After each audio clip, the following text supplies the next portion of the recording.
रिक्शे का कारोबार पटेलपाड़े में आप समझ लें 1955-60 से हो रहा है। 1955 लगभग तकरीबन मेरे ख्याल से ठीक है। तकरीबन 60 साल से पटेलपाड़ा में रिक्शे का कारोबार हो रहा है। रिक्शा एक सस्ता और अच्छी सवारी है कराची के लिहाज से। कराची की नहीं बल्कि पूरी एशिया की जहाँ आप खड़े हुए इस वक्त सबसे बड़ी जो है ऑटो रिक्शा यानी रिक्शे के हवाले से सबसे बड़ी मार्केट ये है पटेलपाड़ा कहलाती है। अस्सलाम वालेकुम, मैं हूं शौकत तरखेल और आज मटर गश्त करते हुए पहुंचा हूं कराची की सबसे बड़ी रिक्शा मार्केट पटेलपाड़ा, लसबेला और फिल्मिस्तान रोड। ये करीब ही एक इलाका है जिसके 3 अलग अलग नाम हैं और तीनों एक ही जगह के नाम है, पटेलपाड़ा, लसबेला चौक और फिल्मिस्तान रोड। रिक्शे की सबसे बड़ी मार्केट है। यहाँ पर पुराने से पुराना रिक्शा मिल जाएगा, नए से नए मॉडल का रिक्शा मिल जाएगा। पार्ट्स अगर कहीं से नहीं मिल रहे हो रिक्शे के तो इस मार्केट से मिल जाएंगे। अच्छे से अच्छा कारीगर यहाँ मिल जाएगा। रिक्शे की सजावट का सामान यहाँ से मिल जाएगा। ये है लसबेला चौक, सामने वाला रास्ता पटेलपाड़ा की तरफ जा रहा है। लसबेला चौक की सबसे बड़ी निशानी है मस्जिद और ये है फिल्मिस्तान रोड। ये बड़ा टुकड़ा है रिक्शा मार्केट का।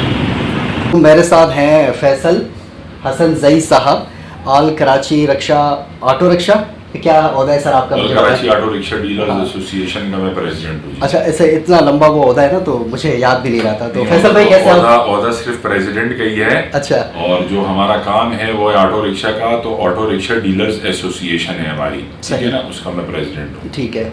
अच्छा, बस मुझे आपसे ना 3-4 सवालात ही करने थे। ये आप बता सकते हैं कि ये पटेलपाड़ा फिल्मिस्तान रोड जो है ये कराची की सबसे बड़ी जो है ना ऑटो रिक्शा मार्केट है, ऐसा ही है? अच्छा, ये बता सकते हैं कि कितनी पुरानी होगी ये?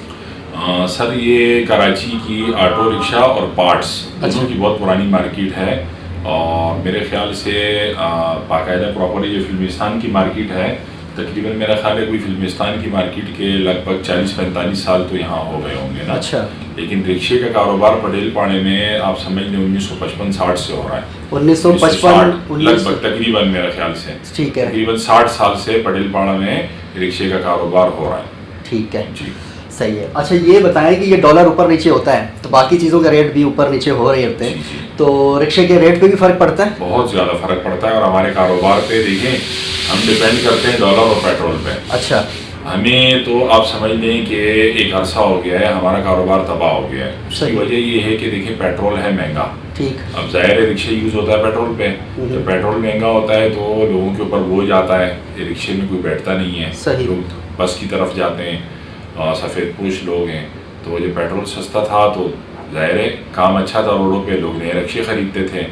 और डॉलर जो है वो 250 पे चला गया था, तो उससे हमारी रेट बहुत ज़्यादा इंक्रीज़ हुई है रिक्शे की। ठीक है। 3,45,000 रुपये का 3 सीटर रिक्शा है हमारा और 370 का 4+1 है। सही। जो रिक्शा 1 साल पहले हमारा 2,40,50,000 का था, अच्छा, उसमें 1 लाख रुपए का फ़र्क आया है 1 साल के अंदर। 1 साल में तकरीबन। तो हमें तो बहुत ज़्यादा लॉस हुआ है, हमारी सेल भी कम हुई है और जो लोग लेके चलाते हैं उनको भी काफ़ी इफेक्ट पड़ा है उससे। ठीक है, लेकिन कराची की हर सड़क पे जो ना रिक्शा देखने को मिलता है हमें, उसके बावजूद भी उसकी वजह ये है, देखिए रिक्शा एक सस्ता और अच्छी सवारी है कराची के लिहाज से। उसकी वजह ये है कि कराची में आपको मालूम है कि गलियां जो है इलाकों में जब लेडीज़ जाती हैं, देखिए रिक्शा बहुत ज़्यादा कराची में कौन इस्तेमाल करता है? लेडीज़। ये आपको मालूम होना चाहिए। सही। लेडीज़ के लिए रिक्शा एक बेहतरीन सवारी है। उसकी वजह ये है कि लेडीज़ ने बाज़ार जाना है, वहाँ से सामान ख़रीदना है, उस रिक्शे में रखना है, रिक्शा उनको दरवाजे तक पहुँचाता है। अब आपकी टैक्सी है, टैक्सी तो कराची में है ही नहीं, नापैद हो गई है ना। तो टैक्सी तो गली में आपको पहुंच ही नहीं सकती। आपकी गलियां कितनी तंग है आपको मालूम है। आधे कराची में जो है ना आपके रोड्स का और गलियों का मसला है। जो आपको सर्विस रिक्शा देता है वो कोई दूसरी सवारी दे नहीं सकती है। उसकी वजह यही है कि रिक्शे इतने ज़्यादा इसलिए। एक बात। दूसरी बात ये, आपकी कराची की आबादी मेरे ख्याल से 3 करोड़ प्लस हो गई है। तो इतनी बड़ी आबादी में ज़ाहिर है आपके पास जब बसेस नहीं होती और चीज़ें नहीं होती है, तो रिक्शा वो वाहिद सवारी है जिसको गवर्नमेंट को भी सपोर्ट करना चाहिए इस रिक्शे को। आप पेट्रोल की बात कर रहे हैं, अभी जो साजगार मेरे ख्याल से रिक्शा आया था वो CNG पे था। या तो वापस उन्होंने पेट्रोल पे कर लिया या कुछ रिक्शे एलपीजी पे भी चल रहे हैं? नहीं सर, बात ये है कि देखिए हमारा रिक्शा जो आया था स्टार्ट में, ये बिल्कुल आपकी बात ठीक है कि वो था ही सीएनजी पे, लेकिन आपके शहर में आपको सीएनजी मिलती ही नहीं है। जब सीएनजी नहीं मिलती है तो आप सीएनजी पे कैसे रिक्शा चला सकते हैं? सही। सीएनजी अगर आपको पंप पे मिले तो आप रिक्शा चलाओगे, जब आपको सीएनजी मिलती नहीं है तो आप किस तरह चला सकते हैं? ये बात सही है हसन साहब की, फैसल साहब की, सॉरी, बात सही है कि सीएनजी मिलती नहीं है। कराची में गैस का भी एक बड़ा इशू चल रहा है। दूसरी बात ये है कि देखिए सारा दिन आप सुबह 6 बजे 7 बजे अमूमन रिक्शे वाला निकलता है, तो 6-7 बजे तक वो बेचारा अपने लिए मजदूरी करता है। उसके बाद जब वो सीएनजी की लाइन में खड़ा होता है तो 6 घंटे उसको बेचारे को वहाँ खड़ा होना पड़ता है, तो अब वो सोएगा किस टाइम? ठीक है, तो ये तो बड़ा मुश्किल हो जाता है ना।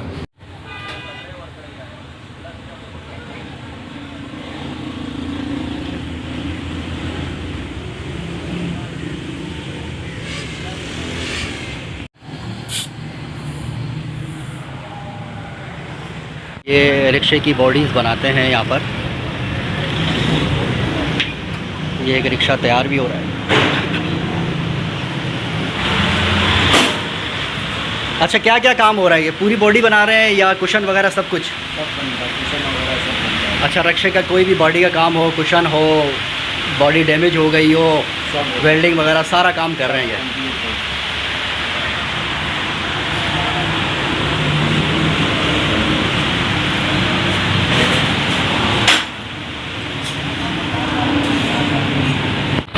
लसबेला चौक पर ये रिक्शे की सजावट की सामान का दुकान है।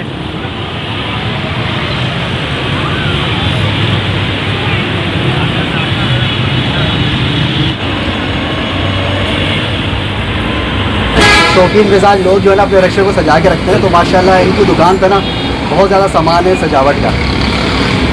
अच्छा, ये मुझे सदर साहब बता रहे थे, फैसल साहब ना, कि 40 से 50 साल हो गए, बल्कि इससे ज़्यादा पुरानी मार्केट है। अच्छा, मैं देख रहा था कि काफ़ी मैंने सर्च किया इसके हवाले से, तो मुझे कराची की सबसे बड़ी मार्केट लगी। आप क्या कहते हैं? बिल्कुल, हाँ, ये बिल्कुल कराची की नहीं बल्कि पूरी एशिया की, जहाँ आप खड़े हुए इस वक्त, सबसे बड़ी जो है ऑटो रिक्शा यानी रिक्शे के हवाले से सबसे बड़ी मार्केट ये है पटेल पाड़ा कहलाती है। अच्छा, एक और मतलब इजाफा हुआ मेरी मालूमात में कि ये सिर्फ कराची की नहीं, एशिया की सबसे बड़ी रिक्शा मार्केट है। ठीक है, बिल्कुल, आप इसको सर्च कर लें तो यही आपके सामने जो है ना आएगी कि एशिया की सबसे बड़ी मार्केट रिक्शे के हवाले से पटेल पाड़ा, फिल्मिस्तान और ये लसबेला चौक।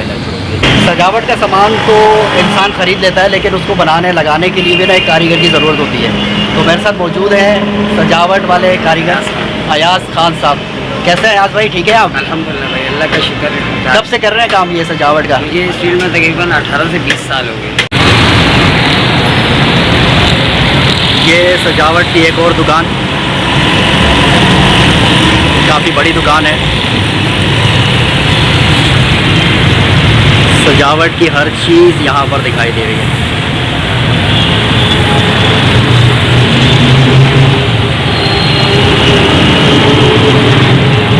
अस्सलाम वालेकुम।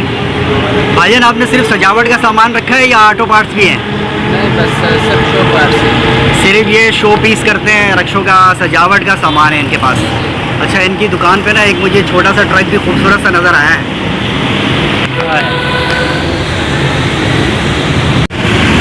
ये शॉप है, यहाँ पर रिक्शे की सीट का काम होता है।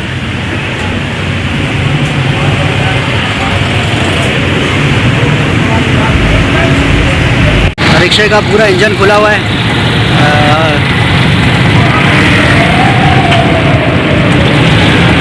उस्ताद थक के बैठ गए, इसके बाद काम शुरू करेंगे दोबारा।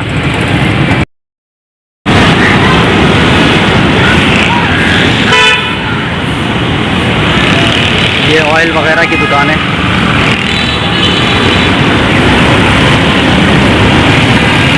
सब जानते हैं कि रिक्शा 3 पहियों पर चलता है, मगर इसके 3 पहिए क्यों होते हैं, क्या कभी किसी ने सोचा है? तो ज़्यादा दिमाग पर जोर मत डालें, मैं आपको बताऊंगा। 17वीं सदी में एक ऐसी कुर्सी बनाई गई जिस पर सवारी को बिठाकर खींच के ले जाया जाता, और खींचने का काम ज़ाहिर इंसान ही करते थे। फिर एक सदी के बाद यानी 18वीं सदी में जापान में मुकीम एक अमरीकी शख्स जोनाथन गेबल ने अपनी बीमार बीवी को यहाँ से वहाँ, मतलब घर से हॉस्पिटल या शायद कहीं भी ले जाने के लिए अपनी आसानी के लिए साइकिल रिक्शा ईजाद किया और उसको जिन रिक्शा या जिन रिक्शा का नाम दिया। जिन रिक्शा का जापानी ज़बान में तर्जुमा इंसान से चलने वाली गाड़ी है। जिन रिक्शा जापान में काफ़ी मकबूल हो गया और देखते ही देखते जापान की सड़कों पर दौड़ने लगा और बिलाखिर हिंदुस्तान में 1940 में इसकी एंट्री चीनी बाशिंदों ने कराई। दुनिया ने तरक्की की तो जिन रिक्शा भी ऑटो रिक्शा में बदल गया। पहला ऑटो रिक्शा 1960 में इटली में आया गया। अब हमारे मुल्क में कौन ऐसा शख्स होगा जिसने रिक्शे पर सवारी ना की हो। इस वक्त पाकिस्तान में ज़्यादातर रिक्शे पेट्रोल, LPG या CNG पर चलते हैं, मगर जल्द ही इलेक्ट्रिक रिक्शे भी देखने को मिलेंगे क्योंकि पाकिस्तान में ये तैयार हो चुके हैं। खैर, आज की वीडियो आपको कैसी लगी कमेंट में ज़रूर बताइएगा और शेयर करें, सब्सक्राइब करें। मिलते हैं फिर अगली किसी वीडियो में। अल्लाह हाफिज़।